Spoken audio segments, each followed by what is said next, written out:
Greetings and welcome to this week's episode of the Pixel Crashers podcast, where we go on vacation for like 2 months and forget that we're actually doing a podcast. I am Angelus de Mortiel, together with Kev the Gamer. I'm just here for the glory. And Deathshroud09. Now, I joke, but we literally have been gone for like almost 2 months now, I think. And we have that show that I put together with Shoestring and Amateurs on Wheels at the last second. Because Mort forgot us. Listen. It is that is honestly the first time that's ever happened. So. Oh, I'm giving you shit in 2 seasons. Oh, absolutely. Yeah. Absolutely. That's compared to my ISP dying on us right as the show starts. You claim that it's your ISP dying, but I'm pretty certain that it was actually you just like, I just want to sleep. I have documentation. They put it on their website the week that they were down. All lies. Anyway, so we have a lot of stuff to cover this week. All sorts of fuckery going on. I understand that Xbox lies about 4K uncompromised, but I don't. We can touch on that fuckery too. Don't worry, there's gonna be plenty of fun. There's so much. But since it has been a while there, Travis, have you played a video game in the past month? Sure. Outside of Terraria, no. Do you just not, like, come on now, you play Terraria pretty much more than you breathe, right? It's basically something that I can just jump into whenever I have very little time, which is basically my life. Not having very much time. Ladies and gentlemen, this is what happens when you're young and single and the ladies still like you. You don't play video games for you, Jason ladies. He won't admit it, I'll tell you for him. Listen, I think we all... I have a crystal ball. He has... So Kev is now going to be a gypsy. He would tell your fortune $5. And not one of the weird ones at the kids' birthday parties. Only bachelor parties. Only bachelor parties, yeah, because that's the better option. For unadjusted 30-year-old men who still want magicians at their bachelor parties.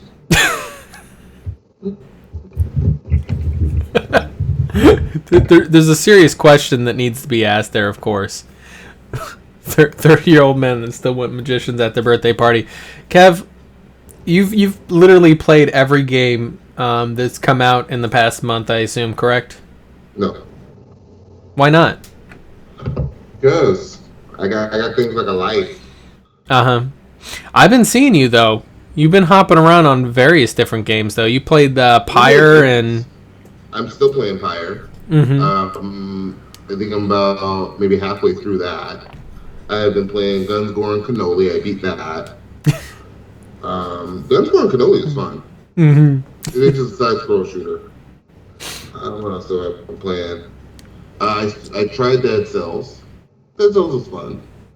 Bulletstorm Full Clip Edition, I played a little bit of that, but I haven't finished it.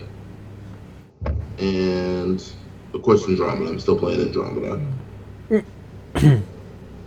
That Andromeda game, that's I might have vaguely heard of Andromeda once. I was pretty certain that was a game that was made by from what I'm hearing, it was made by SJWs, and it's just pretty much a big political game for leftists. Let's try getting Inquisition. Both of them are pretty much the same claim. Unfortunately, no such games will follow in that trend because, well, yeah. So let's actually talk about that first. Let's knock that one out of the way. So, a ton of shit has happened on the BioWare / Mass Effect front, right? So, first of all, my initial judgments I kind of put out during a live stream that I was doing after their patch 1.09 for Mass Effect Andromeda, where they added veteran ranks and they added the like kind of augmentations for guns, I guess you could say. So dog shit. Yeah, so at first I was like, the veteran ranks are bullshit, but the guns are kind of nice because they don't drop. They don't drop from the same pool as regular guns do. That was wrong. So fully redacted that entire patch, which is a bunch of bullshit. Well, they did patch that in 1.10. Now they're supposedly they're not supposed to drop until you get level 10 of your base gun. So yeah, well that happened from the get go. What they did in 1.10 was they made it so the veteran ranks only start dropping for cards once you max out all cards of that rarity, which is still pretty much the same fucking thing.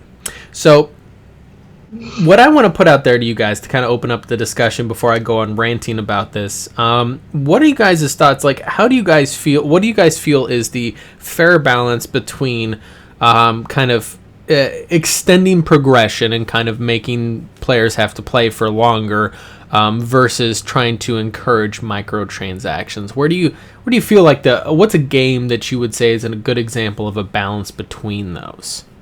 Overwatch.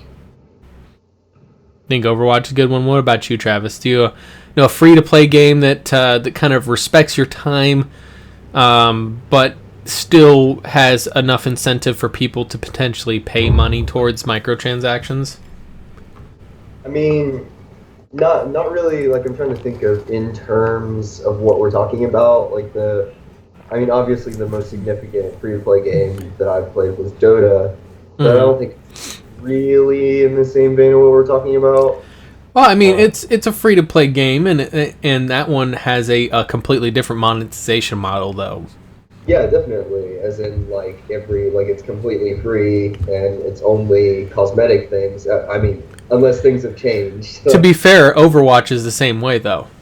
Right, Overwatch is the same way. So, yeah, Overwatch is just all cosmetics, and but everything in the game, playably, is unlocked for you from the start. And people love those skins. Mm-hmm. I definitely think it is better, I will look at you better as a game company for taking advantage of people's vanity rather than holding hostage game content, right? Mm-hmm. I mean, they're both kind of a little bit. I mean, most video games are just messing with human psychology, right? But I think it's a little bit less detestable to appeal to our sense of vanity rather than keeping what makes your game good at a price point. Yeah. If you're going to go the free-to-play route. To be honest with you, keeping in the same vein of Andromeda, I would personally say a better example of what Andromeda does, plus also kind of what Overwatch does, would be Warframe. While I don't really play Warframe because the problem with Warframe is not a bad one. It's actually a really good one. The problem with Warframe is that there's just too much content, which is that's not bad. That's good. If I play the game until I just literally cannot go any farther, I'm just like, oh, there's so much more. I wouldn't say it. I don't really have a very current understanding of how Warframe has structured their microtransactions, but like whenever I was playing it, the issue I had with it was, there was a ton of content and that was great, but the intervals at which the content was given to you were too far away, right? It took too long to gain anything. Which was very, very frustrating. And they didn't even allow players to get hooked. They didn't give them like little bits and pieces. Like that first Warframe that I worked to, it took days to get to, and it's just like I really didn't like it. The first Excalibur before they made it decent, so it was just painful playing that game. Hashtag Grand Prix trash. And it shouldn't be painful, right? It should be, you should hook somebody and be like, oh man, this is so much fun. I got this new Warframe, now I want to get more, and like, make it a little bit harder, so that people continuously work harder and harder to get to the newer things. And they've actually done a better job. They have rebalanced it. You still run into that situation though, and that's usually whenever you're trying for a specific thing, right? So if you actually look at the overall thing, and I had to step back because whenever I was playing, I'm looking at it from the perspective of someone who's kind of a mid to late game player. I have a lot of shit in that game, and so at this point I kind of am goal oriented. I want this specific item. So from my perspective, it's pretty much like this, a lot of frustration of, I'm trying to get this one thing and I can't get it fast enough. And that, I agree, you definitely experience some of the annoyance there. But as a person that just if you look at it as a person that just doesn't really, they don't know what they're going for yet. They just started, or maybe they don't have a lot of stuff and they're just trying to get something new. In that regard, it does do better job of respecting your time. Because respect mine. Yeah, it kind of walks you through. The first planet is kind of like, at this point, a whole tutorial for the first planet now, rather than just one level. Mm-hmm. That kind of introduces you to several different mechanics, and then it introduces you to the first boss. At the first boss, you start getting parts for your second Warframe at the end of the first planet. Plus, you start getting some essential mods, like I think Streamline is one that drops on the first planet, or what have you. And that way, as you end the first planet, which is like maybe 10 missions, which don't take that long, you're talking maybe an hour, 2 hours of play, you have your second Warframe getting ready to go. That I feel like and the thing is too, is that you're pretty much at a certain point guaranteed to be able to aim yourself towards a specific thing you want. If I want Excalibur, or if I want Saren, I can go to these specific places in order to find drops for that. Now, as you get higher up in the content, you start getting into the prime stuff, you start getting into the void missions, which have far more diluted drop tables. And that's where I was saying that, when you start aiming for specific things there, you start to get frustrated. But even with that, they now have set that up to where when you take a 4-person team into those missions, each person gets they roll their own dice for what drops for them, and every other person can choose what you like. If I say I drop item A, you get item B. I can choose item B and you can choose item A depending on what you want. So every player that drops that gets a drop, everybody can choose each other's drops if they want. So that way, if I'm really trying for this item, I don't get it, but you do, we can both take that item instead. That does a lot better job. Conversely, with Andromeda, what they effectively did with patch 1.09 was they pentupled the progression for a normal player.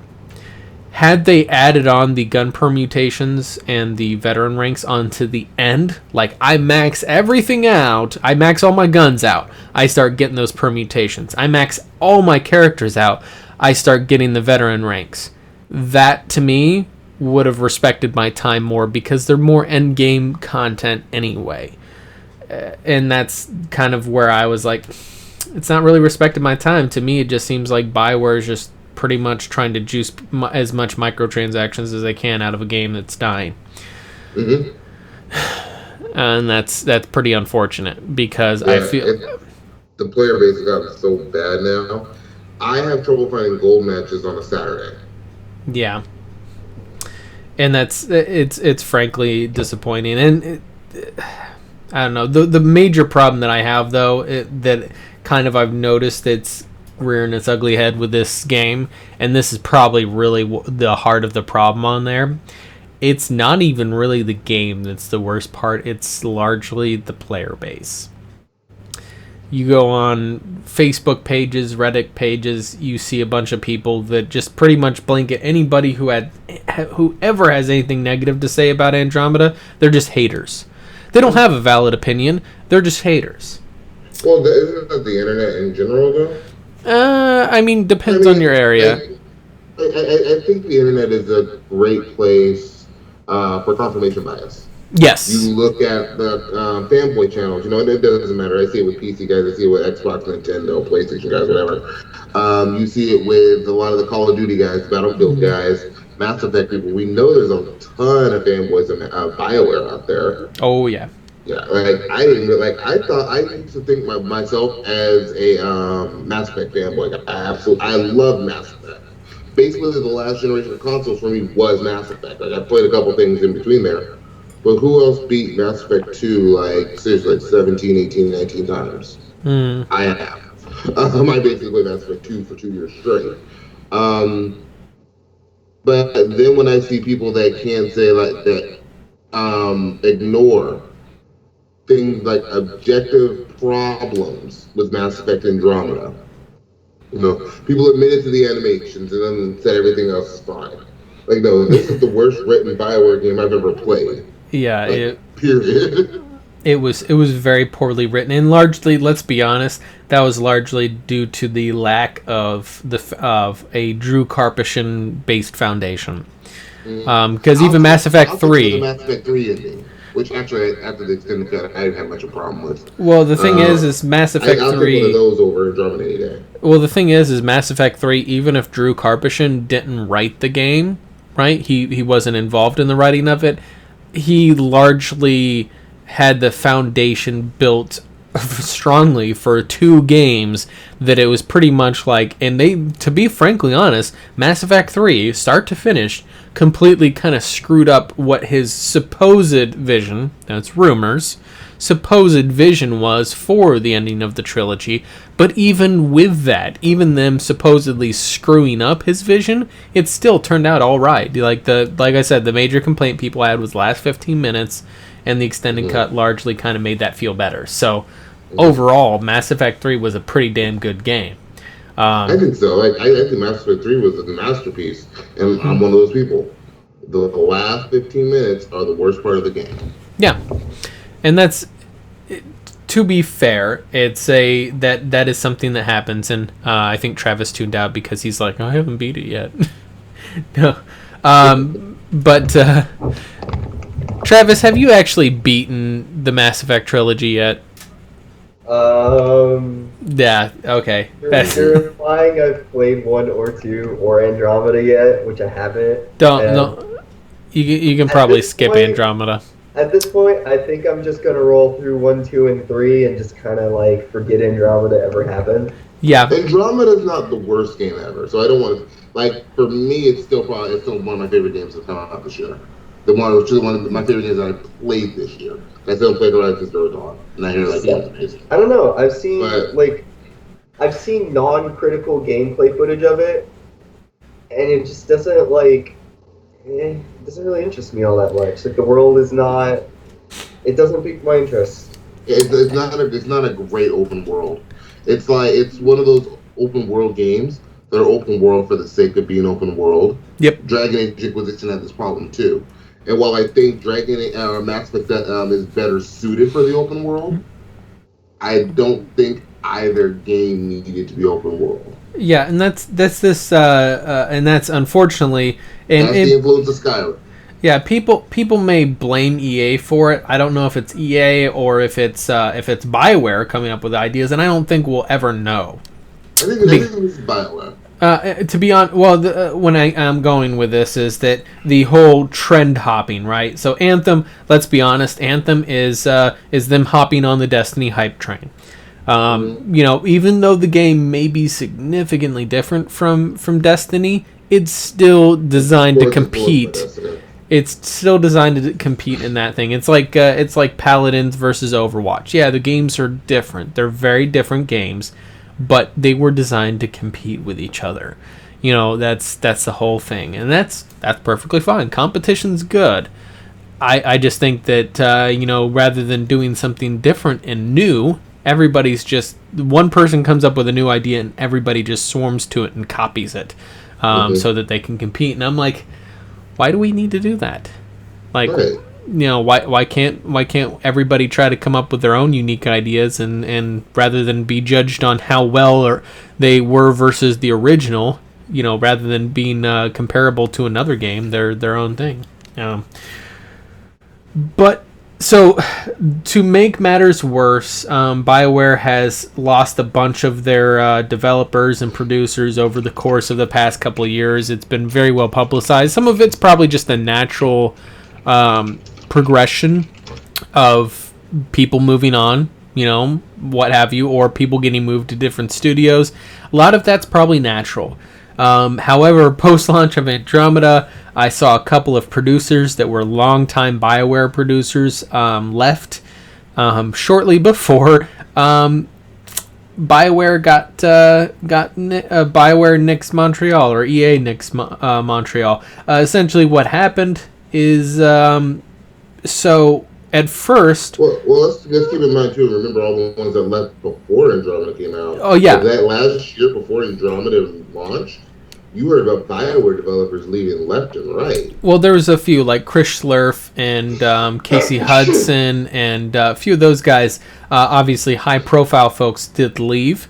Casey Hudson's obviously now the general manager of BioWare. He's leading the whole thing. That was another change that happened. Aaron Flynn, the longtime general manager for BioWare, got replaced by Casey Hudson post the Andromeda launch, which I suspect... Now, that one, all the other stuff, I largely blame on BioWare. I don't blame EA for somehow forcing BioWare to make decisions on game design.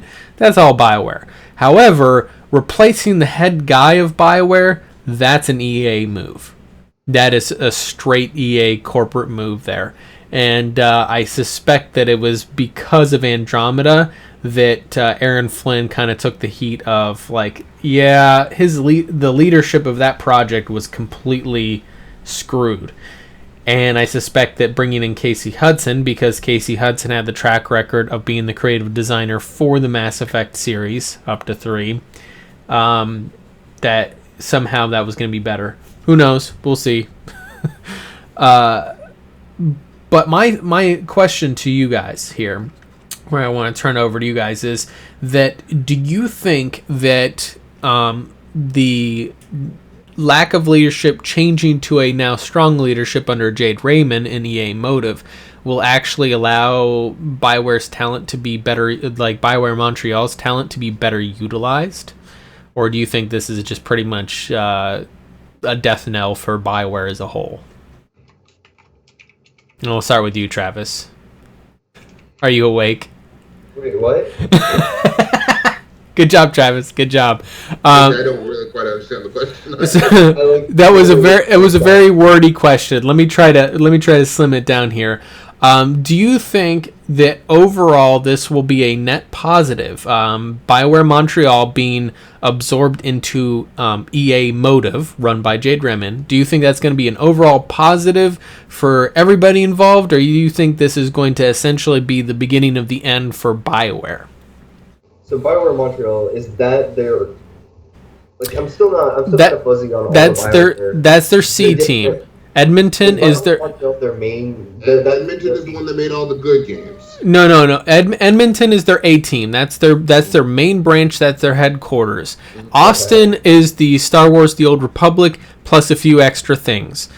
Right. Montreal was a tertiary studio that was originally EA Visceral, and then EA Visceral kind of slowly faded into Motive and then spun off into Montreal. So it's kind of, there was this new BioWare studio that was spun off of EA, and now it's essentially being reabsorbed back into EA.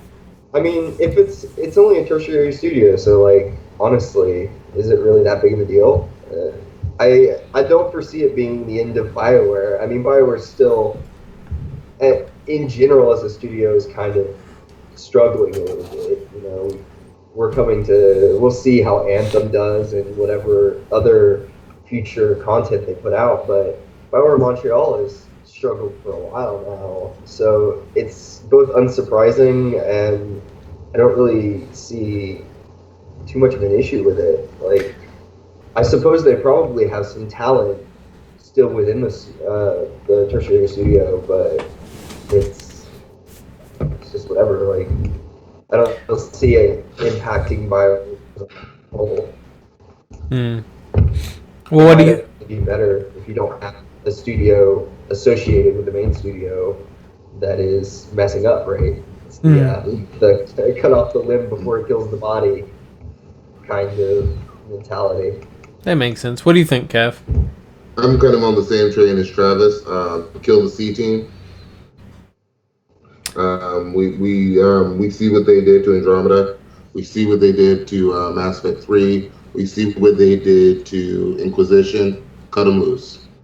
Well, the thing is, first of all, is that opinions aside of Inquisition, it sold well and it was received well critically. So to EA, and their shareholders, Inquisition was a thumbs up. So that was a bonus to them. But for it's arguably to say too, Mass Effect is the top 10 selling game this year. Well, yeah, that's because there's been 10 games released this year. It's easy to be in the top 10.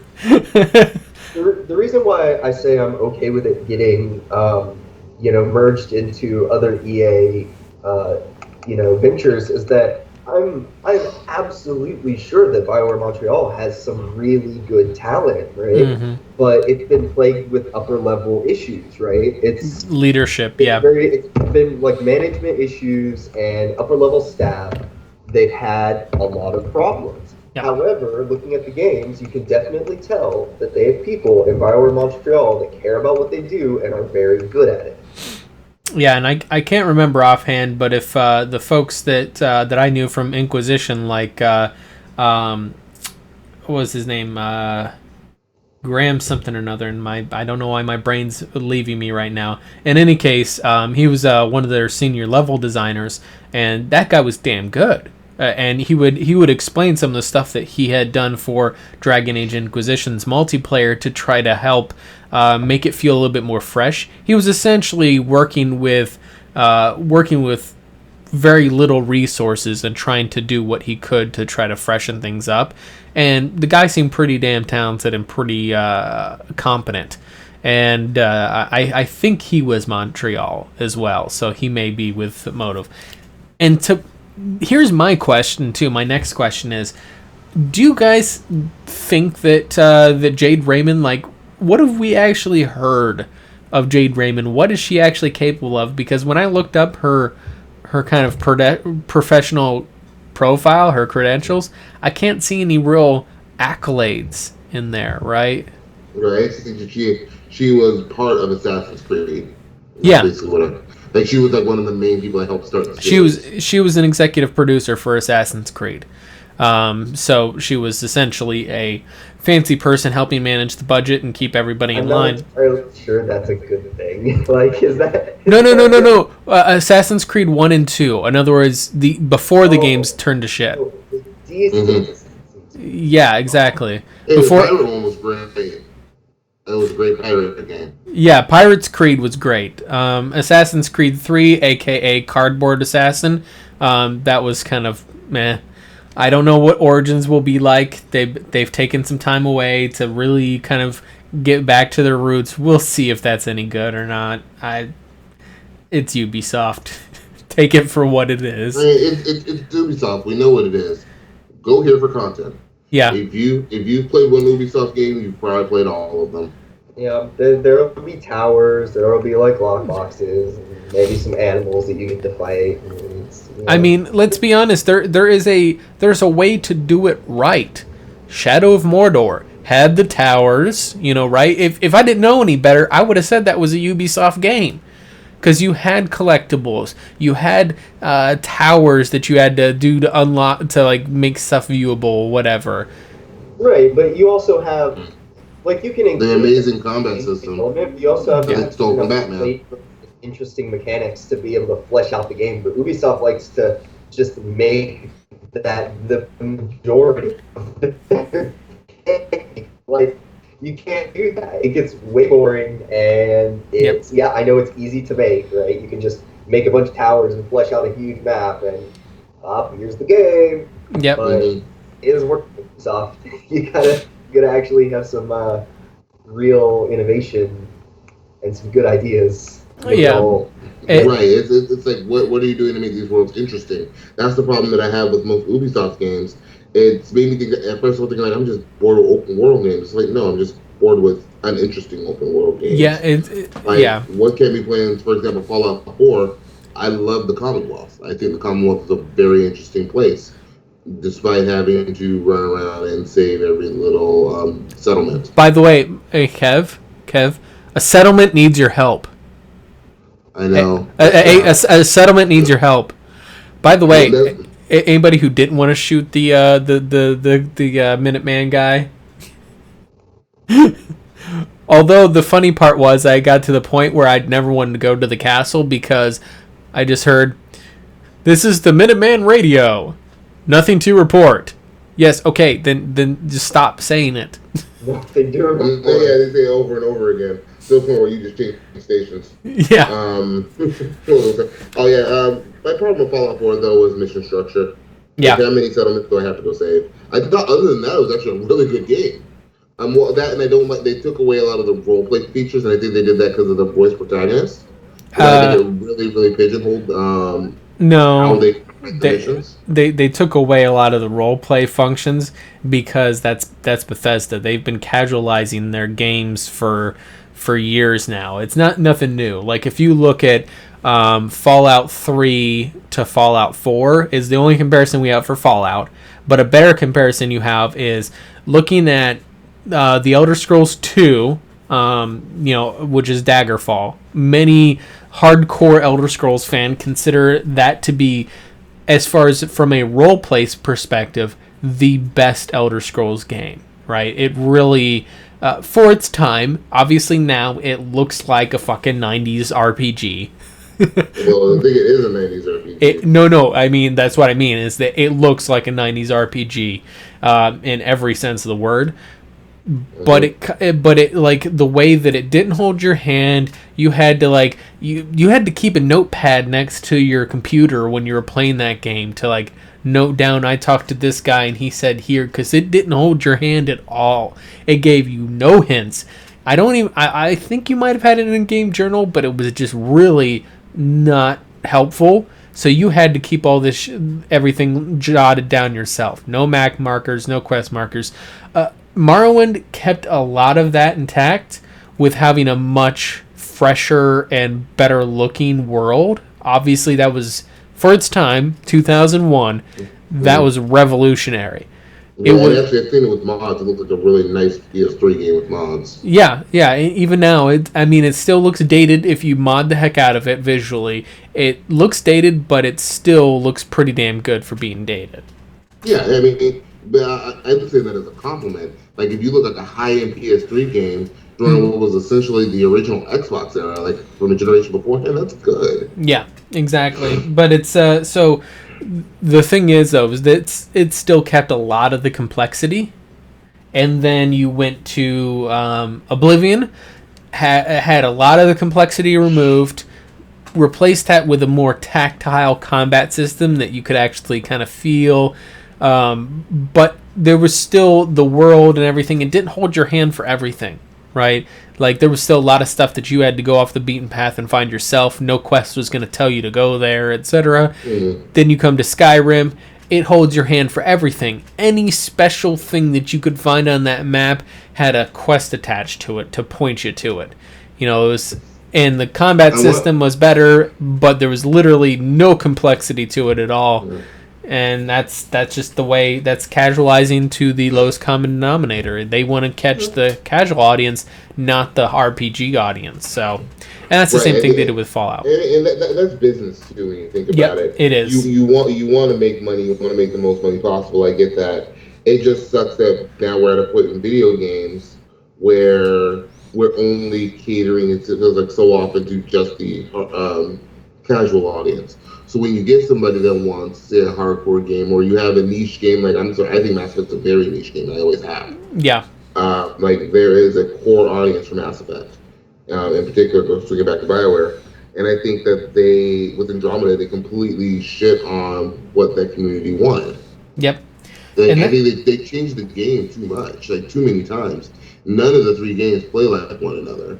Yeah, they like you can get a kind of general feel for them. Like Andromeda feels a little bit like Mass Effect 3. Oh, It feels like I think Mass Effect 3 has better combat. yeah, no, and the thing is that now the way the gameplay has changed from 1 to 2 to 3 to Andromeda, the gameplay, the combat, I don't think it's been a bad evolution. I think that's just been technological evolution. I could see now the biggest change was 1 to 2, right? That was the biggest change.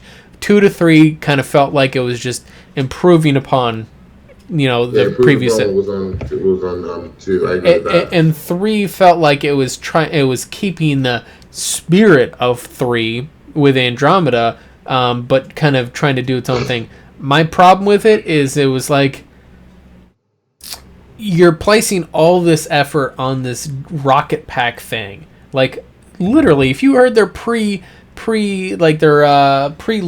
hype and all this stuff, how much time they spent talking about this goddamn rocket pack. Mm-hmm. For real.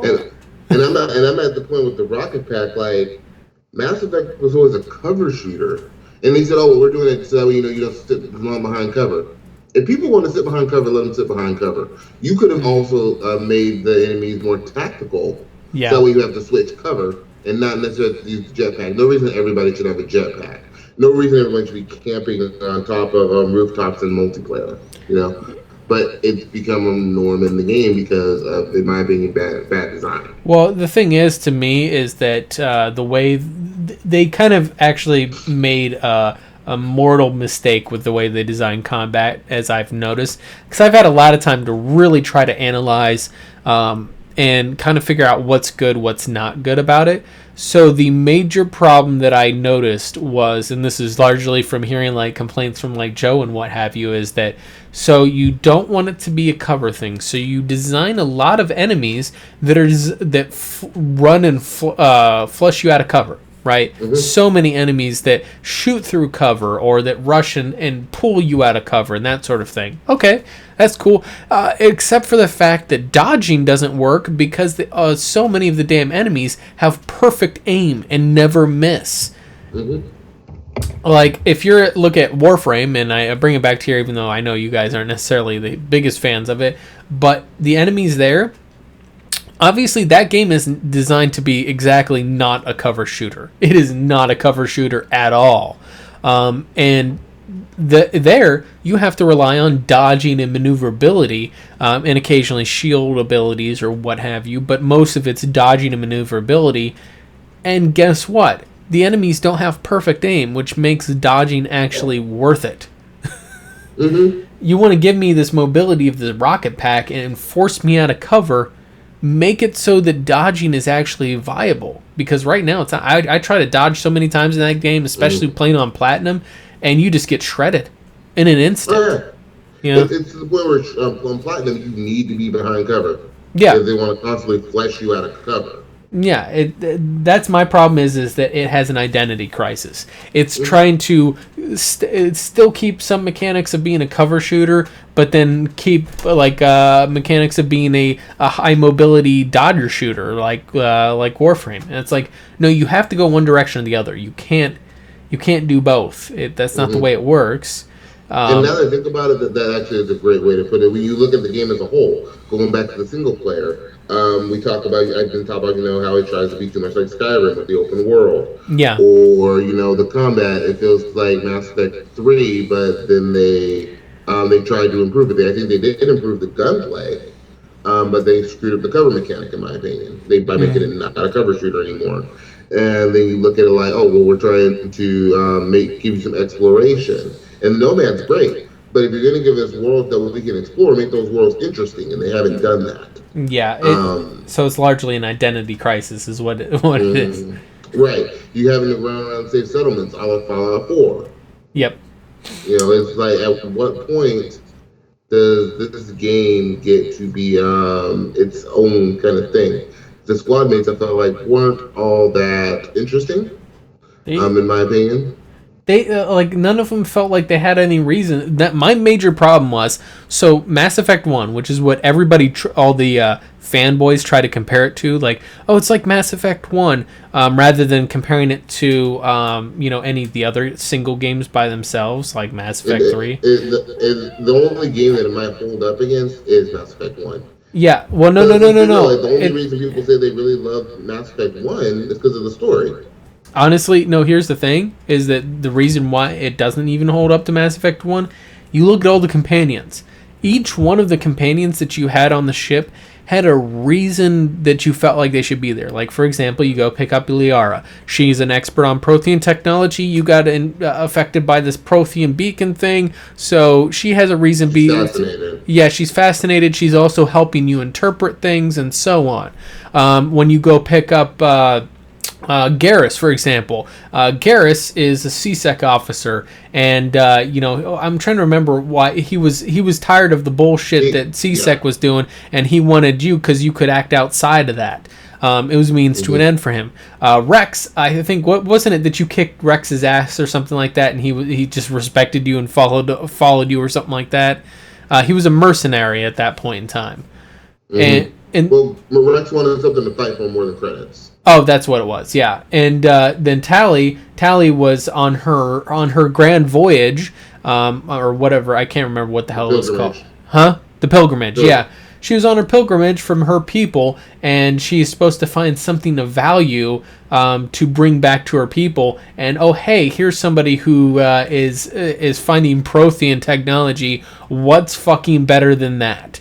Like, well, even beyond that, remember the information she found on the Geth, where they were talking about bringing back their gods essentially, and so she's like, oh, I want to know that this is bigger than my pilgrimage, and she says that. Yeah, but if you look at like everybody else, like in Andromeda, it's just like, oh, I found PB. PB's like, all right, I'm joining you guys. Why?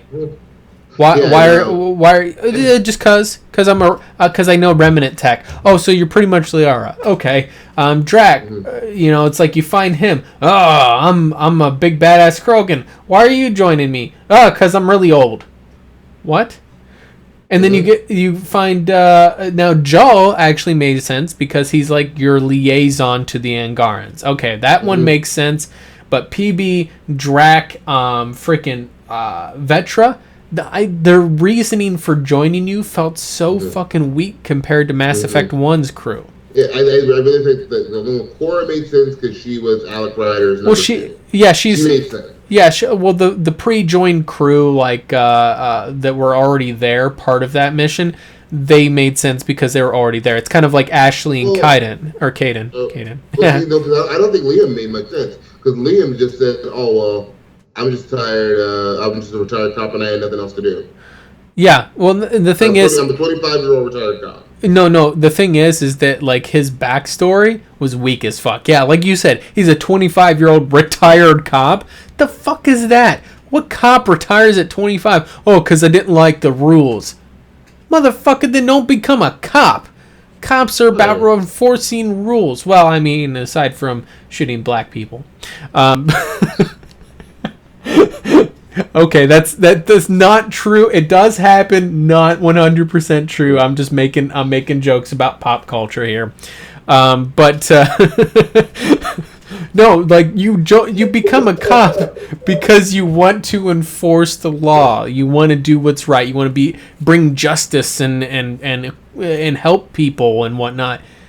He sounds like he's a fucking teenager that was like, I became a cop. It was boring. Like, that's not white. That makes no fucking sense at all. But him being on your crew, he was part of the human arc. So I mean, like, it was kind of like they were part of the Pathfinder team to begin with. So like I said, it's like Ashley and Kaiden. They kind of just were there. That one. Kaiden anyway. Remember they found Ashley on the first one on Eden Prime. Oh yeah, that's right. But well, even Ashley made sense. But, I know the planet. I can help you scout, and then she got reassigned to the Normandy. Yeah, because she did well on Eden Prime. Well, and the rest of her team was all dead. Yeah. You have this gunnery sergeant that has her whole squad is dead. She was of use to Commander Shepard. It makes sense to just reassign her to Commander Shepard since that's the only place you could possibly go. Maybe, I guess it's enough to suspend my disbelief. Not really how it works, but it's close enough. Like I said, that's my main problem. Is just them joining the crew in Andromeda. I didn't feel like any of them really had a good reason. And then they all feel like fucking children except for Drac.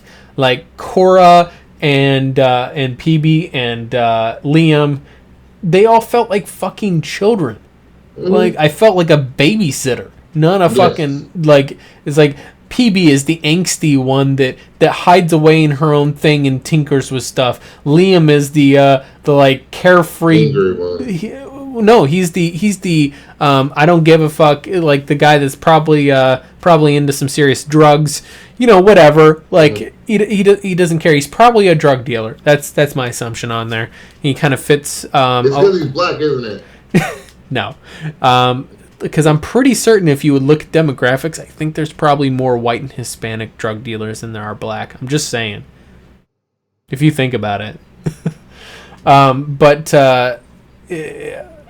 And then Cora is like the popular chick in school that's constantly bragging about how she won prom queen, that one year, and never shuts the fuck up about it.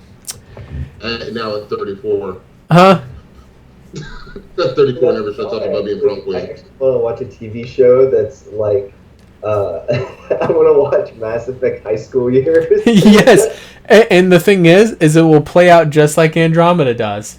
There's some fan art that I remember of somebody making that, like all the Mass Effect characters in like a high school classroom. It's pretty good. But I mean, like, the thing is that none of them seem like quirky in the fun way. Like, for example, Liara was naive and would say stuff that was very socially awkward, and she'd be like, "Oh, shit, that's not what I meant," and it was kind of endearing. PB, it feels like it's forced too much, right? And let's be honest, PB is a clone of Liara. Not a good one either. It's kind of insulting to Liara. Yeah. But the thing is that now, and I'm taking away from where Liara went. Anyway, there's no easy segue on this one. I'm just we're rambling on about Mass Effect at this point. Isn't that just the Mass Effect podcast? Yeah, pretty much.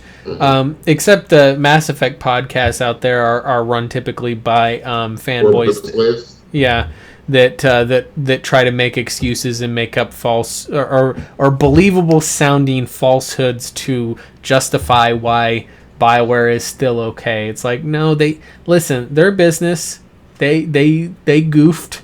They did not do well with Andromeda. You can try, and I love when they cite the earnings call the EA corporate did. Yeah, a lot of our sales are being driven by these games and Andromeda and these other games. It's like literally they list off all the games that they've put out this year, and people are like, see, they said Andromeda's selling well. It's like, no, actually Andromeda's first week sales, which was actually reported, direct sales numbers, was 1/3 of what Mass Effect 3 is. And to give you context on that one, it was sold during the same season, March. It was sold in March, right? In March 6th and March 23rd? Yeah, they were both sold in March, but when Mass Effect 3 was launched, the economy was in a fucking horrible place at that time. People were not buying a lot of stuff. Now, the economy's considerably stronger. People are buying a lot more stuff, and it sold 1/3 of what Mass Effect 3 did. That's bad. That's really bad when you put that. It should have sold considerably more. Instead of selling only 1 million copies, it probably should have sold, like, they were estimating somewhere around 6 to 10. And it sold 1. So, yeah, that game is definitely did not do well.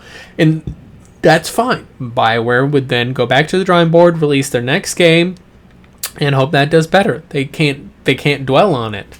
And unfortunately, the fanboys want to damage control and figure out why it's an okay game. It's like, if you enjoy the game, go play the game, enjoy it. Mm-hmm. Tell people that you enjoy it, but don't attack people. That's what I do. Yeah, it's like, don't. I have 200 hours in the game. Yeah, I as a Christmas gift, someone pre-ordered, as evil as that word is, they pre-ordered the Super Deluxe Edition for me. So technically $100 was spent on my copy of the game. Do I feel like that was worth it? No. I don't feel like that was $100 well spent. But that it is what it is. So the thing is, though, is that if you want to criticize or not criticize the game, talk about ideas, don't attack people. Don't attack the fanboys. Don't attack the anti-fanboys. Whatever. Let's move on to something that Travis actually has more vested interest in. So, did you guys hear that that Dota 2 is being shut down? I don't like Dota. You could hear Travis like Googling it right now. No, it's complete nonsense. I just made that up just now. Look on his face. Hold on a second. They were having like some kind of tournament yesterday. I tried going back into Dota yesterday, trying it again, and I'm like, I just can't get into these controls. It is definitely tricky to get into Dota. It is not new player friendly. You have to really dedicate to it. It's the kind of drug that you really, really want to. You gotta really want to get addicted to this thing, right? Like, and I don't want to. I wanted to play Dota like as a casual player. But yeah, so in any case, though, let's move on to something a little bit more kind of palpable, because this also did happen during our break. So Kotaku, and this does tie back into Andromeda, but it's going to tie into other things as well. Kotaku actually, as weird as this is to say, this feels like another language to me. Kotaku actually wrote a good article that was about Mass Effect Andromeda, and it was outsourced? No, it was actually written by one of their editors, and they'd actually researched, they fact checked stuff. You know, they actually were journalists for one story. Of course, they've since completely thrown that out the window with the next several stories that they released that were complete bullshit. One of which I believe they actually like put out a story that said, "Hey, this thing is happening," and then an hour later, edit, actually, no, this isn't happening at all. They completely just jumped the gun. But no, it was about the development of Mass Effect Andromeda and how the actual game kind of was a royal mess in development, largely due to leadership issues. The thing is that whenever I read the story, it wasn't a surprise to me because I kind of had heard rumors already that leadership was a lot of the problem there. From, you know, essentially a friend of a developer, you know, type of thing. So it was uncorroborated, no proof, but, you know. I mean, if we're being completely honest, I mean, I think we all have a pretty good, like, handle on, like, visualizing. Like, you can look at a game and you can kind of tell what went on with the development of it. And I haven't even played it, and I could tell that was a thing just based on, like, video of Andromeda and not just animation videos, like actual video of it. I was like, there's something like off about this game. Mm-hmm. Yeah, I think there were a lot of things that were off about it. But a lot of us, like myself included, I was excited to have another Mass Effect game. Well, yeah. You could tell that there was some good talent there, right? Like, you could tell that there were people working on the game that knew what they were doing. It was just, like, disorganized. Yep. It was not, like, the pieces were quality, but it wasn't put together in a quality way. Yeah, but my main like point of, you know, without beating the dead horse too much on here, I think that's it's pretty easy to say that that's what likely happened with Andromeda's development. But I guess my major point of this was how taken aback I was at Kotaku actually writing something that was actually worth a damn. And I guess the where it changed my perspectives, and I want you guys to hear you guys' thoughts on this, is that a lot of people, myself included, kind of pretty much discount news sources based upon their name alone, right? They hear a name, be it Kotaku, IGN, GameSpot on the games front, or maybe even like CNN, Fox News, MSNBC on the more national news front, whatever. Do you guys think it might be that we are we as a group, a culture, I guess you could say, too quickly judge based upon the branding rather than the actual content itself? Yes and no. It depends on the game. Like, I'll be the first to tell you, I see NBA Live, and like, this is gonna be trash. I guess I tweeted that out to NBA Live. Like, I don't care if you add WNBA to NBA Live 18. It's NBA Live. It's still going to be trash. Because the last good NBA Live was like 2003. What do you think, Travis? Do you think we judge too much based upon the brand and not as much about the content?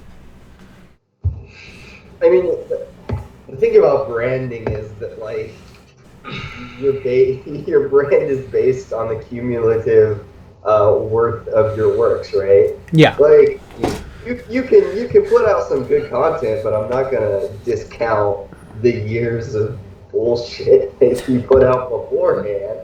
I mean, I'm still gonna objectively say, you did a good job there, but I'm also gonna say, like, all right, give me some more, and then maybe we'll talk. Well, I mean, like, here's a very tangible example, whether you guys are fans of the genres or not. So, Creative Assembly Creative Assembly and Sega, their overlords, put out a lot of we'll call them tactical strategic games, right? Like Total War series, most notably, that have been of the recent years have been very notoriously DLC heavy, to the point where Total War Warhammer was literally 1/10 the game, and the rest you had to buy in DLC, right? So when people came out with a sequel, so when they make DLC. Yeah, so when they make the joke, which is often not true when they say this about EA, it's actually kind of an exaggeration with EA, where they show the meme of the hamburger, how it used to be where you'd get the whole game as the hamburger, and now you get the buns in the meat patty, but the tomato, lettuce, ketchup is all DLC, and so on and so forth. The price of the pre-order bonus. Yeah, and that is actually how Creative Assembly has become with their Total War series now. And then Alien Isolation. So, like, this game out of nowhere, made by Creative Assembly and Sega, no DLC for the game, and it was one of the most critically acclaimed games out there. If you just judged it based upon Kev falling asleep during the podcast... Not falling asleep. Nah, the sun's reflecting off my glasses. That's why I kept taking them off. Oh, okay. Because you can see the reflection. There's a window right in front of me. Yep. But in any case, though, if you would judge it based upon Creative Assembly, just that brand name alone, you would think, this is going to be a DLC-heavy strategy game. Was Alien Isolation a DLC-heavy strategy game? Nope. No. It was exactly the opposite. So I guess that's kind of where I go with that. And right, and that's what they checks to know too. Or even like I was thinking like examples, like I'll use music. One of the arguably greatest rappers of all time, Nas, or even better, Snoop Dogg. Mm-hmm. It's still living off the success of Donkey Style.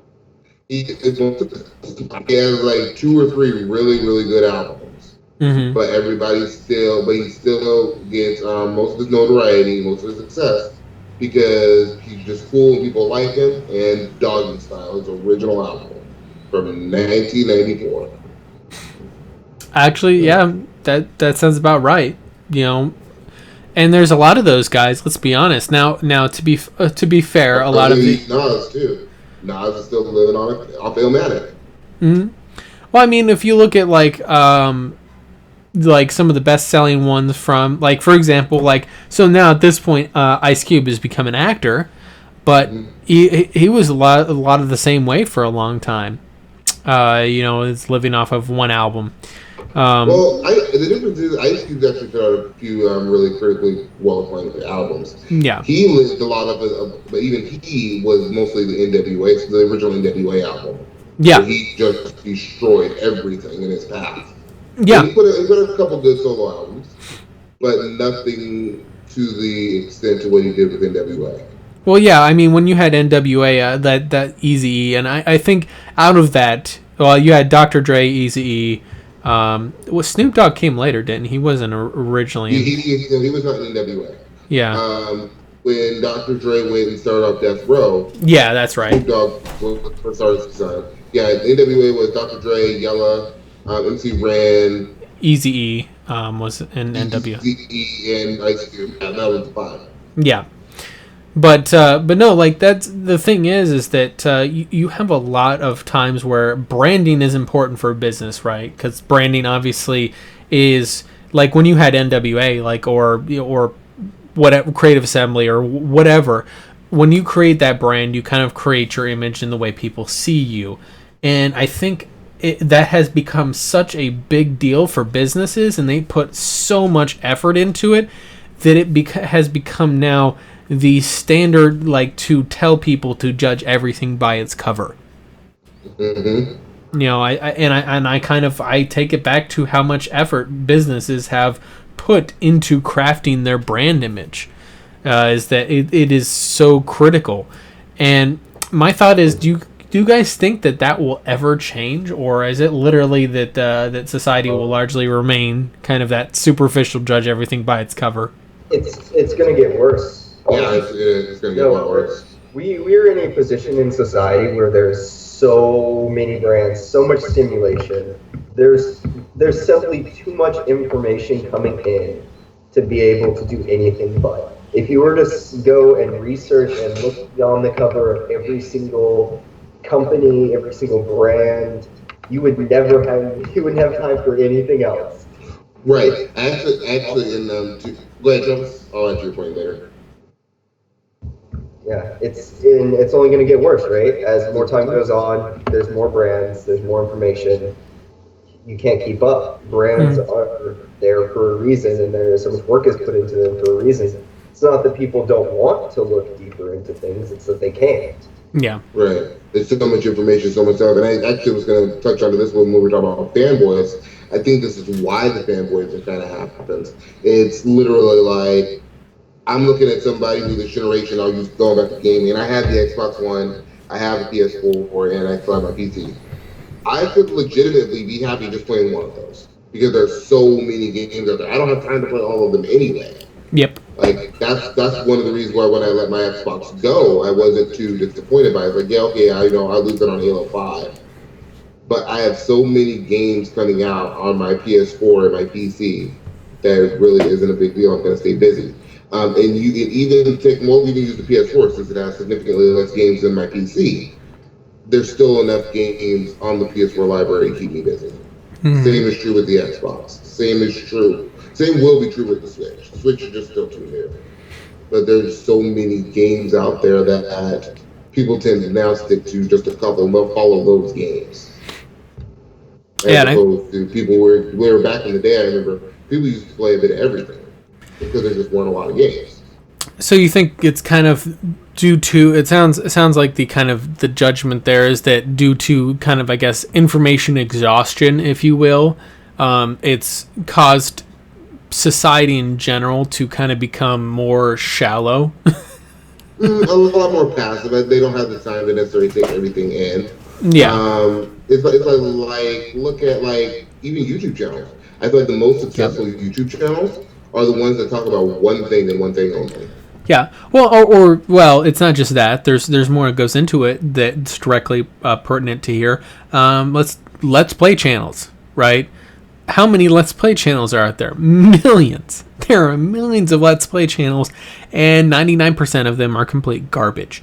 It's because, PewDiePie and Markiplier and Jacksepticeye and those big names out there made a name for themselves a long time ago when Let's Play was still a new thing, and they have huge subscriber bases, and they're essentially juggernauts at this point, where they can do whatever they want, and they're still making good money off of it. But the thing is that all the people wanted to jump on that bandwagon and think that Let's Play is somehow a profitable thing. Well, the problem is there's so many Let's Play channels out there.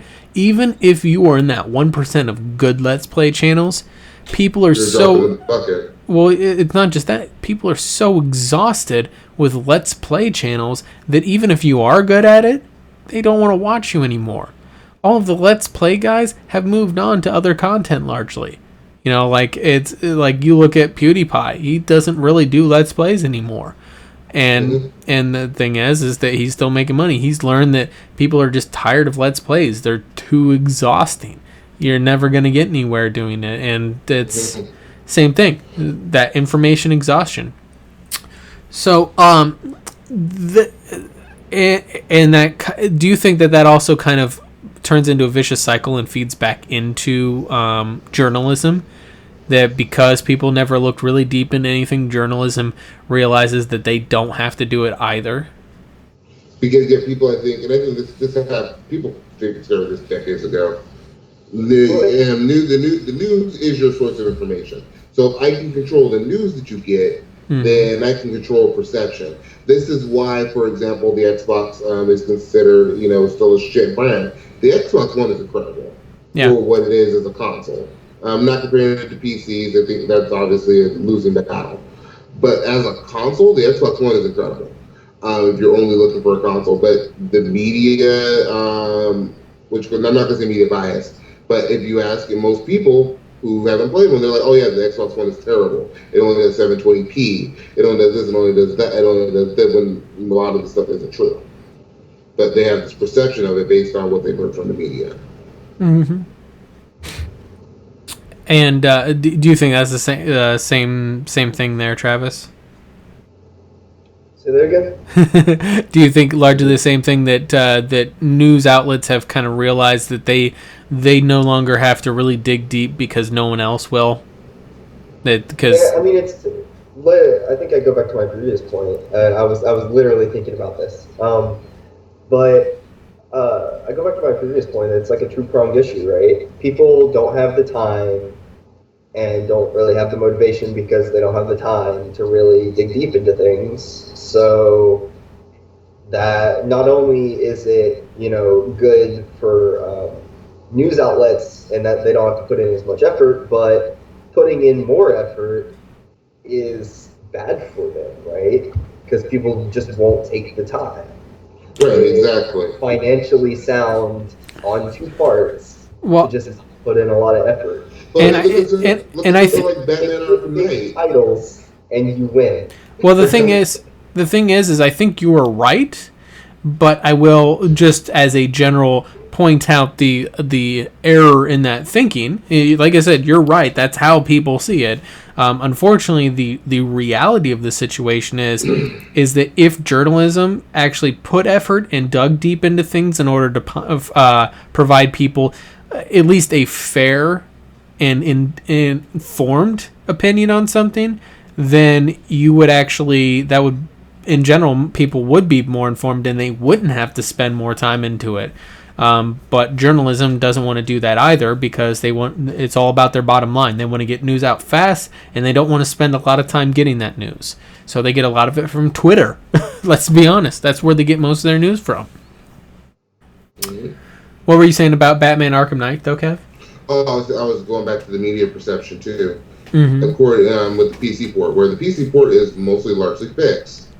It's actually sitting on mostly positive reviews on Steam right now. Yeah. Yet when everybody talks about how broken PC games are, they run straight to Arkham Knight. Hey, let's go back to Andromeda. It largely the majority of single player issues and bugs that were in the game at launch have been fixed, but the game is still people still talk about my face is tired. You know, like the animation problems, the bugs on there, the fact that multiplayer was inaccessible for the first week after the game launched. Like, all of those things people are still talking about those. They're not focused on anything else. So I guess that kind of I guess that is true in that regard. But there's no real easy way to segue on this one here. So we'll do what we can. The last part I want to talk about here with the last 15 minutes is because this is one of our favorite recurring topics, Star Citizen. We've only talked about it, like 5 or 6 times on the podcast over the years. We still talk about Skyrim more. Yeah. And Mass Effect at this point. But with Star Citizen, it was recently announced, and this, fortunately enough, is actually within the last, I think, week or so.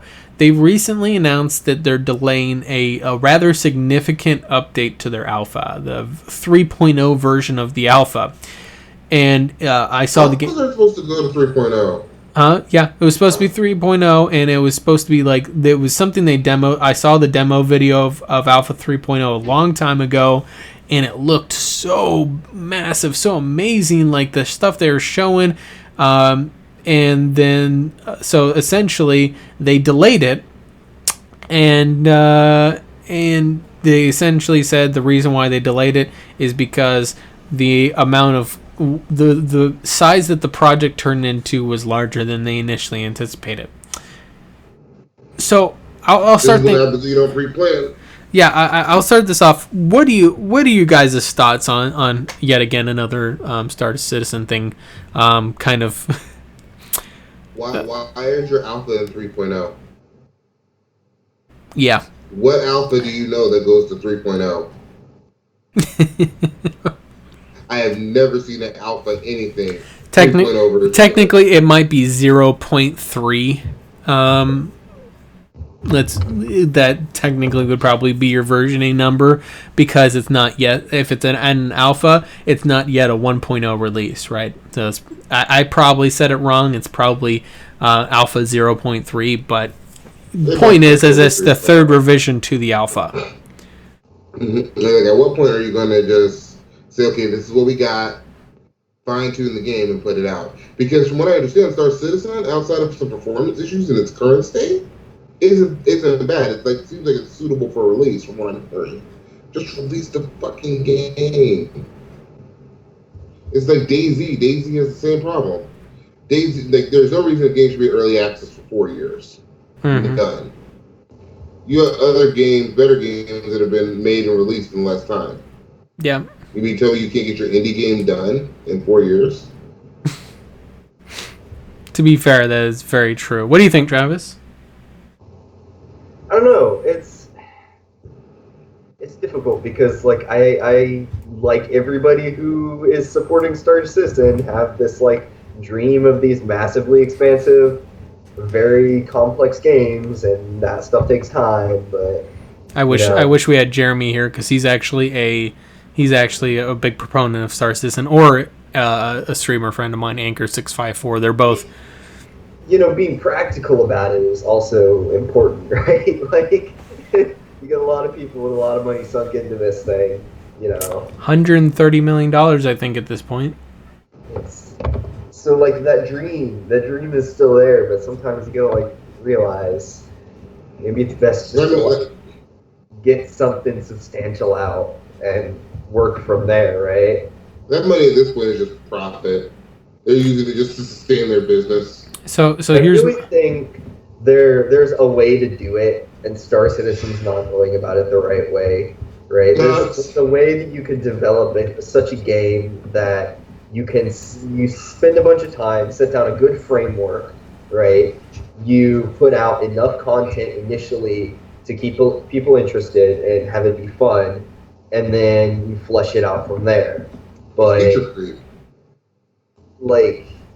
right now, they're just trying to, like, flesh out the entire world as they're expanding it, and it's just not.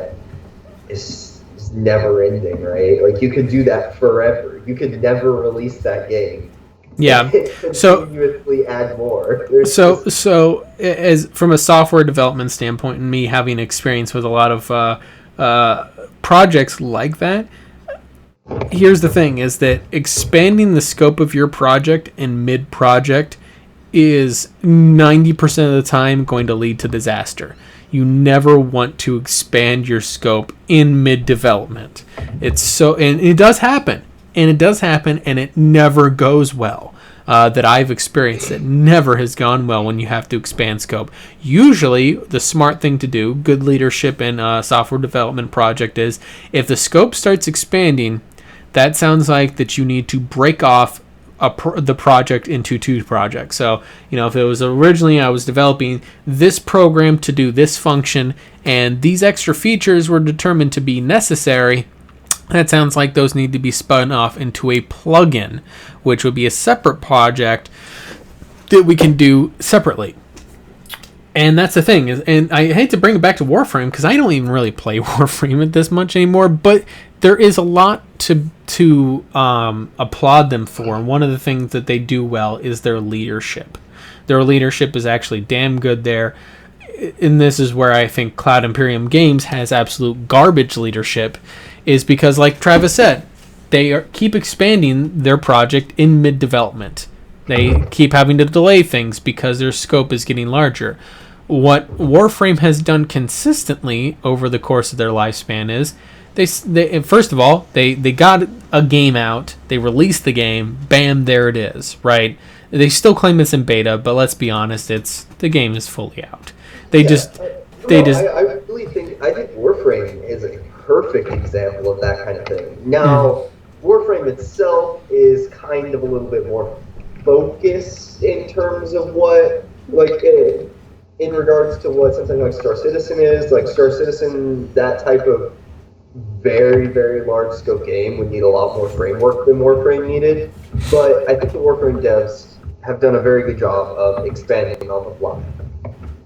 It's not so much that, it's that they are smart at iterative. They understand what SDLC is, software development lifecycle. It is an iterative process. In other words, you complete one piece, then move on to the next piece. They completed the base closed beta. They fine-tuned it into the open beta, and since then, they have done a good job of managing a simultaneous software release schedule where they're constantly releasing new weapons and warframes, which is kind of minor content that keeps people interested in playing the game, keeps them buying microtransactions, which helps continuing to fund the project, right? So that's your monetary source, right? It doesn't take as much effort for them to release warframes and weapons. Then the overarching development process is improvements and refinements and new overhauls to the game, where they are regularly overhauling major facets of the game. They aim to overhaul one piece. They do that piece. If that piece starts expanding out into other parts, they break it off into its own thing, and then they do that afterwards. And now the current thing they're working on is they're actually working on making it an open world game, at least for a planet called the Plains of Eidolon. And they're actually looking to make it a massive open world game, which, to be fair, fits with the game. They're making it to be fair, they're jumping a bit on the Destiny bandwagon in that regard. But their game has already been Destiny-like even before Destiny was released. To be fair, Destiny's a bit of a Warframe clone, so it's kind of it's natural for them to go a little bit more open world with that. The thing is, though, is that had I been in charge of the Star Citizen project, I would have got the space sim component fleshed out, completed, knocked the fuck out. Release that to people. Let people have fun just flying around, shooting up like generic bad guys, maybe make some gameplay loop for missions, and then simultaneously start a team that continually pumps out new ships that have new stuff like that, new attachments for ships, right? And sell those for microtransactions. By the way, this game wouldn't be crowdfunding at this point. Getting that first released would have been where the crowdfunding should have ended, right? Yep. And then from there, microtransactions based upon those ships, right? Or you can grind out the parts to build the ship, the resources to build the ship on your own, right? Standard free-to-play model, right? And then the major team focus will be Squadron 42 getting the first-person shooter element. And then you release Squadron 42, the first-person shooter element. And guess what? Then that has new characters and weapons that are in a microtransaction line. So now we have a second team that's building content for microtransactions. Holy shit, now we have 2 different streams of revenue. That's making profit at that point. Then we move on to our next project, which is the story element. I can't remember what they call that one, but the story module where you actually have the kind of the narrative-based single-player experience. That would be our major project we would work on from there. The whole time, we have 2 teams that are working on continually small content that we monetize with microtransactions. That's how I would have rolled Star Citizen. That is not how they've done it. Instead, they started development on the Space Sim. Then they realized they also wanted to add Squadron 42. And then they realized they also wanted to add this story element. And they just kind of just added those all into one project. So now they're working, and they've continuing to receive not Kickstarter, their own crowdfunding platform money, so they really have no incentive to finish because that crowdfunding money keeps coming in, and they're it's like that's horribly managed. That is not. Like I said, that's how they maintain their business at this point. Yeah, it's like at this point and I was cynical at one point in time and made the comment of, I think they just, their whole team, all they do is they spend coming up with tech demos that they show off to people, but never actually release any of them. They're more and more just correct. So pretty much they're EA. They just come up with quote unquote in-game footage that they show to people, but never actually deliver it, right? Because that's what EA does. Ubisoft. Oh, that's right. Sorry. Well, EA does it too, but not nearly as much as Ubisoft. Ubisoft is the king of downgrades. Mm-hmm. But yeah, so do you guys agree with my kind of assumption, or do you think that I have an unrealistic view of how things should go? Because I know I threw out a whole bunch of really technical project management mumbo jumbo out there, but does any of that? I think it's reasonable, except for I don't know if you want to do 3 separate releases that way, because I don't think the audience would understand. I think they would say, oh, well, I paid for a game and I want the full game at launch, which I get. So break off the 3 teams like you were saying. So first of all, this would be free-to-play game. Free-to-play game, then you just kind of got to buy your time. Yeah, that's what I was saying, is that because we're monetizing 2 sources of microtransactions, at that point, why do we need to make it a pay-to-play game? You know? Well, I don't mean much, because everybody wants to pay-to-play plus microtransactions. But if you look... These days. Well, if you look at Warframe... Yeah, no, that's EA. That's EA's doing, and Activision... No, sorry, that's Activision's doing, and then EA is following their lead. Like Activision, that's some fuckery. By the way, small other note on there. Fuck Activision for their whole Call of Duty bullshit. Oh, for the remaster? Yeah, that was some bullshit. Yeah, I can't believe they released that shit for $40. And then someone who has Infinite Warfare on PC, they wouldn't let you buy the upgrade for it on PC unless you bought the bundle at launch until they released standalone. Yeah, now you can give us $20 for the expansion. No, that was great, right? They released, but when they first put it, first of all it was bundled with Infinite Warfare. That's the only way you could get it. They released the map pack. The map pack that the original game had, right? The original non-remastered game had a map pack that got released for $10. Instead, they sold it for $15. They sold it for $15. It's like, first of all, you didn't bundle that into the base remaster, which is what every other remaster does. They usually take all the content that was released post-launch and they roll it into one release, right? No, they released it. Not only did they release it also as a DLC, they released it as a DLC with a markup. A fucking 50% markup. Mm-hmm. And then there's microtransactions in the game, which weren't in the original game. It's like Activision's just like just whips it out and pisses all over everybody because. In the words of Angry Joe, you done fucked it up. Yeah, and I really like Jim Sterling's post-mortem on it. He did a really great breakdown of it. But yeah, small note on there. But yeah, so just to hear from Travis on there, and then we'll kind of roll into our final thoughts on there. Did you have any other opinions on what I was saying for the software release stuff? No, I think you'd agree pretty spot on. Definitely have iterative releases rather than trying to tackle an infinitely growing project.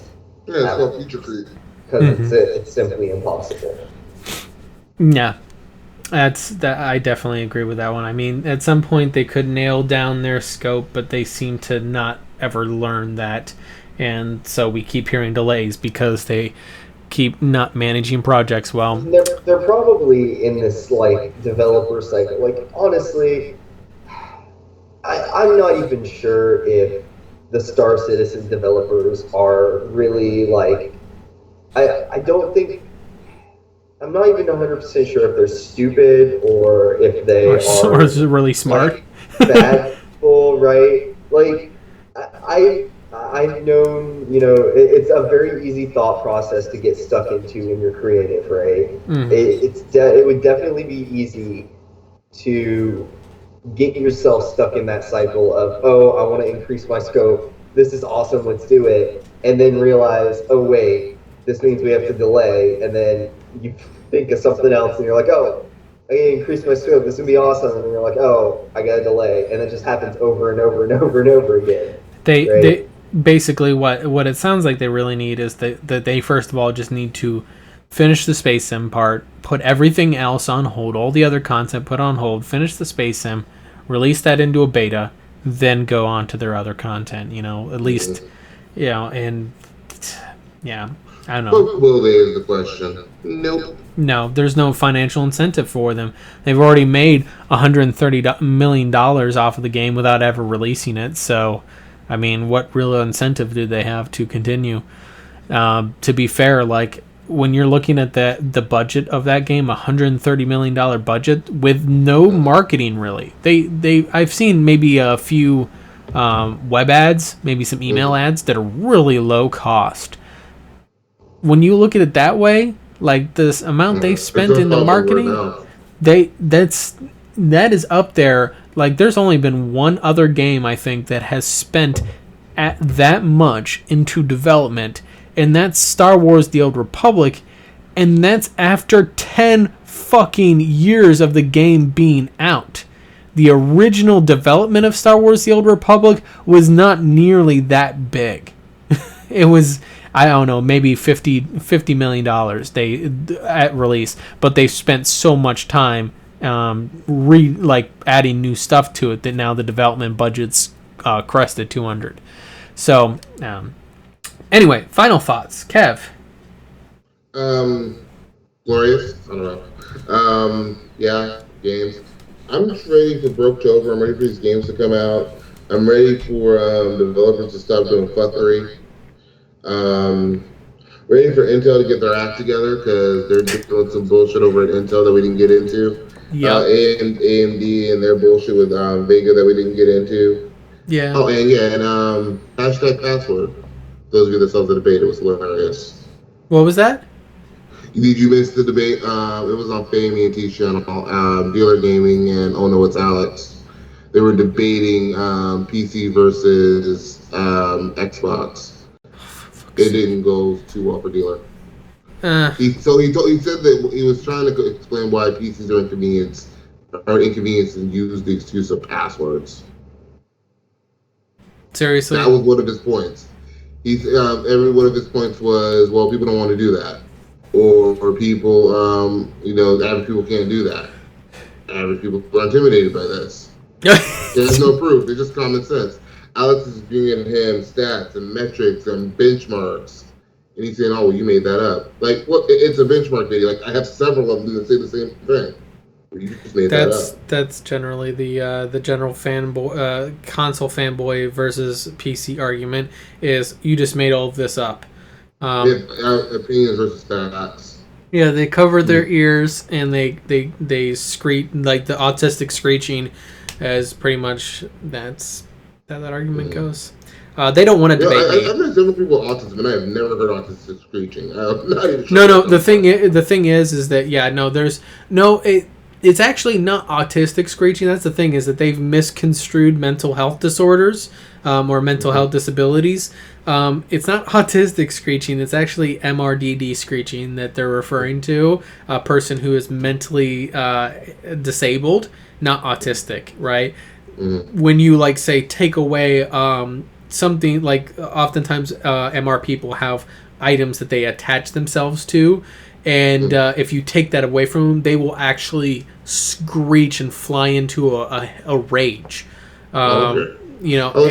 Yes, because there's a lot of autistic people around. Hell, you probably saw them in school. They were the kids that were in your class. They were a little bit off. You know, now, to be fair, they were a little bit off. To be fair, what I just described can also happen to autistic people. Keep in mind, it's a spectrum, right? So you have, for example, I may possibly be diagnosed on a very, very minor end of the autistic spectrum. Same with my brother. We both could potentially be diagnosed on there just because of certain traits that we have in our behavior patterns could be seen potentially as very minorly autistic. I say very minorly. I mean, if it's a scale of 1 to 100, we're 0.5. Like, we're barely registering on there. But, the people that are at 100, they usually have little to no communication ability, like they can't even talk, and they are are not able to really do anything in life. They're pretty much messed up. People that are somewhere in the middle, you can usually tell, yes, they talk very funny, and they usually don't understand certain social conventions or subtleties like sarcasm and that sort of thing. They usually miss those. Or they make a joke, and the joke to you seems really off. Like, it doesn't really line up. It makes sense. Like, for example, Farva. You guys remember Super Troopers? You guys seen that movie? Pretty funny movie. One of the cops there was named Officer Farva, and it's a comedy, right? They're making fun of cops. It was one of the officers was Officer Farva, and to be honest with you, he likely as a character would have fallen on the spectrum. One of the jokes he made was he did like a really bad joke to somebody, and they pulled someone over. He ran up to the car and said, "License and registration, chicken fucker." And like it was just like this joke that was not funny to anybody. But to him it was, and it's kind of that same disconnect of communication. God damn it, why did I just go on a tangent of autism? The more you know. The more you know. By the way, also I will throw that out there too, is if you do fall on the autistic spectrum, that is not a fucking excuse to be an asshole. Also, the more you know. Those of us who know and are familiar with the autistic spectrum know exactly what the behavior patterns are, and know that you just being a dick and saying, "Oh, sorry, I'm autistic," know that you're full of shit and you need to shut the fuck up. Anyway, moving on. Travis, final thoughts. Wait, what?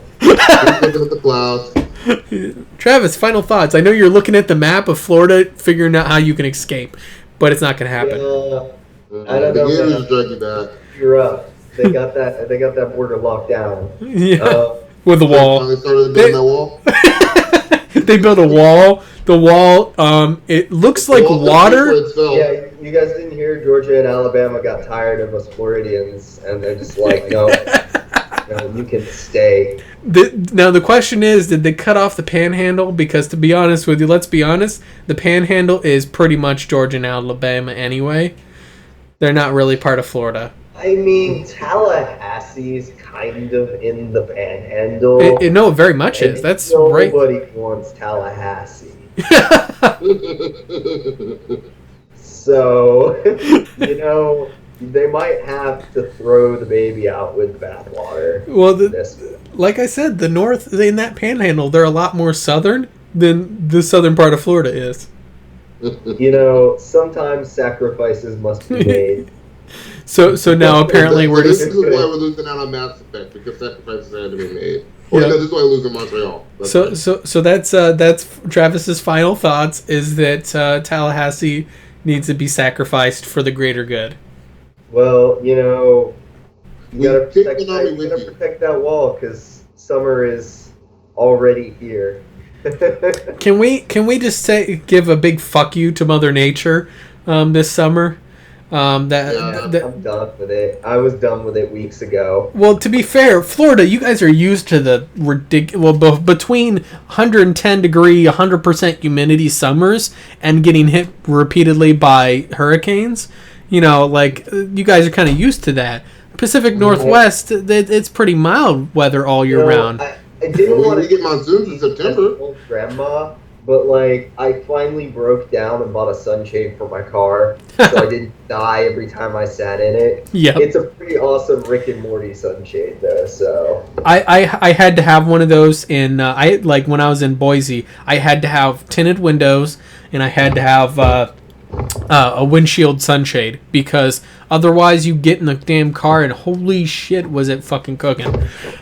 But now that would have gone out the window if I would have been one of those people that got a Prius, because one of those years a Prius had the solar panels on the roof that would run the AC, which I thought was the best fucking feature ever. But I really wish, or I really hope that I don't get pulled over on my way home from work in the summer, because I take my pants off in my car after work. Because it's hot. Keep your pants on, bro. Alright, so thick black work pants. I just took them a big black.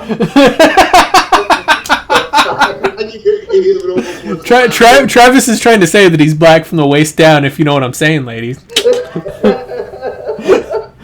Ladies, take a trip from Florida, it'll change your life. Yeah, well, not in a good way. Nothing good ever happens in Florida.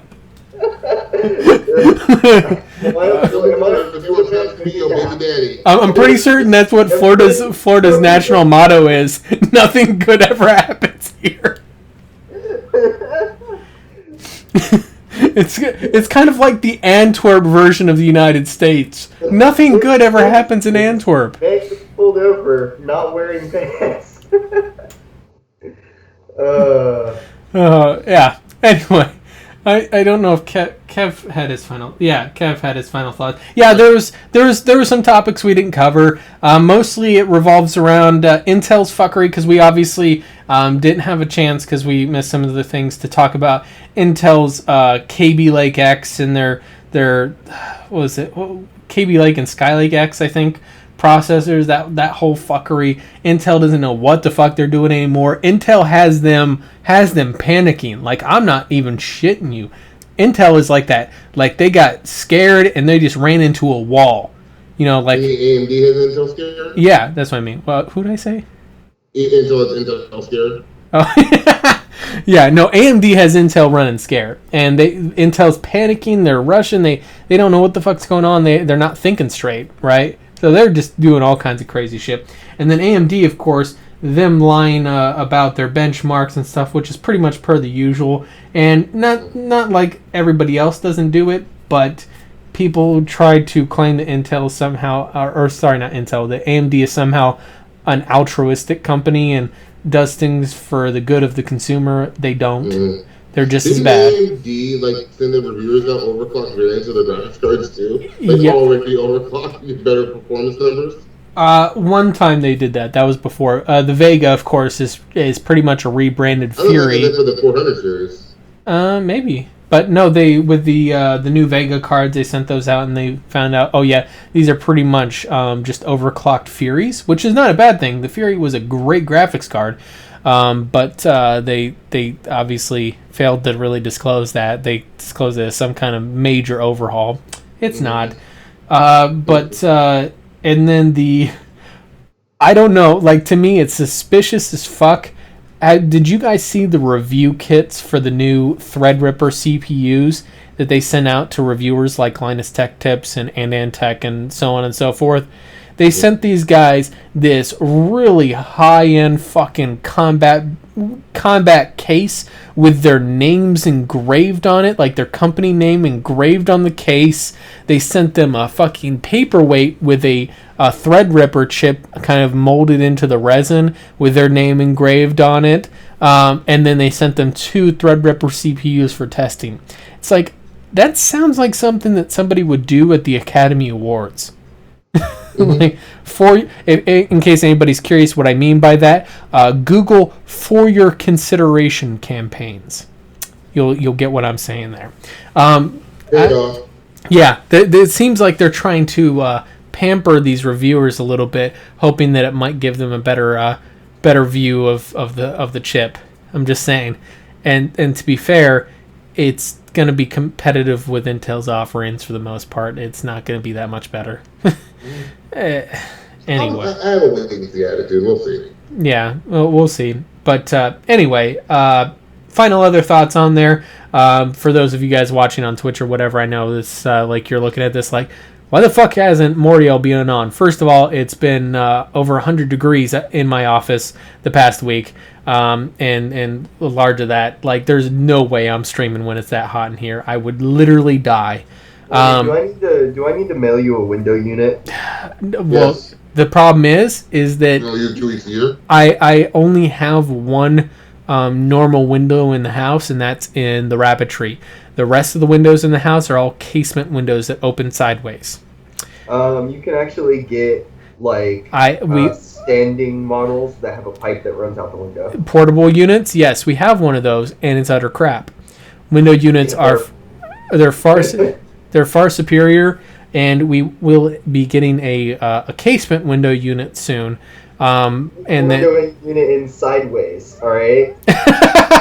I wish that's the way it worked. It's not. I don't think that's how it works. No. I'm pretty sure the oil or whatever in the system would not like that very well. Yeah, no, that's not unfortunately how they work. But in any case, though, although that's something somebody in Florida would definitely try. Yeah, but I've also kind of been considering a lot of other design choices, we'll say, with my content on both YouTube and Twitch, but that's a discussion for another day. Anyway, just join us on Team Destiny. You can't see this, Kev, but this is the blank. The fuck did you just say to me? Look. I think you missed the sarcasm. Oh no, I think that's my reply to the sarcasm. Was the no. That'll never happen. So in any case, as the title of this infers here, this is the season 2 finale. So we actually probably should have done the finale, I don't know, a couple of months ago. Oh wait, yeah, we weren't. We kind of missed several podcasts. I blame Kev for all of it, by the way. It's all his fault. Let's not forget the one that Mort missed. My ISP shit on us 2 weeks ago. Yeah, we've had a series of unfortunate events. That should be the title of our podcast, not a series of unfortunate events. I feel like someone didn't pull out, bro. Yeah, like that's literally our podcast of late has been a series of unfortunate events. But in any case, what we might do, depending on how things roll out, we'll be doing some upgrades to the podcast maybe by next week, or not next week. For fuck's sake, I don't even know what day it is. In a couple of weeks. We may be doing some upgrades and whatnot, but we'll see on that one. In any case, though, obviously, guys, stay tuned to our Twitter, for the Pixel Crashers Twitter, to know whenever we're going to be streaming and that sort of thing. Or if we cancel, that's our main menu of letting you guys know that we're canceling. Anyway, we're going to get signed off here for the day. We actually did this in a relatively not 3-hour podcast. We're going to get signed off here. We'll be back probably in 2 weeks for the beginning of Season 3 of the Pixel Crashers podcast. Y'all guys stay classy, and Kev needs to shut the fuck up and stop praising that greedy-ass motherfucker. That's just my opinion. Right. No, you know what? I will applaud you, Kev, whenever you are on the Double XP podcast. You didn't praise Xaiphen. Thank God. I wasn't there for Xaiphen. No, not the last one. You were on Double XP a few weeks ago, I think, or whatever. I've only been on there once. Wasn't it? No, wasn't it Double XP? Maybe I'm confused. Maybe it was another podcast. But you were on there not long ago. Yeah, that was the one where I was on there. I was on there with Randolph Thor, and they were trying to get me to justify the Blu-ray player. They spent so much fucking time talking about the goddamn Blu-ray player. Guess what? Nobody fucking cares. Nobody fucking cares about the Blu-ray player. PS3 had a Blu-ray player. Nobody cared. Nobody cared about the Blu-ray player on the PS3. It's the console sucked. Blu-ray player, I think it's just damage control. Yeah, it's that's their. Oh well, you can't build me a PC that has a 4K Blu-ray player. Nobody's gonna be using that. People stream their shit nowadays. They download it digitally. They don't play fucking Blu-rays anymore. I mean, console players do apparently. Apparently. But if you're still buying Blu-rays, you might be stuck in 1998.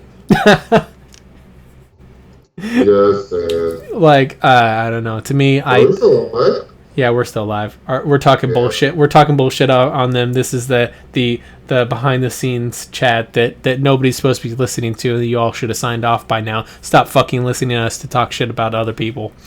But yeah, we'll probably actually turn it off now just because.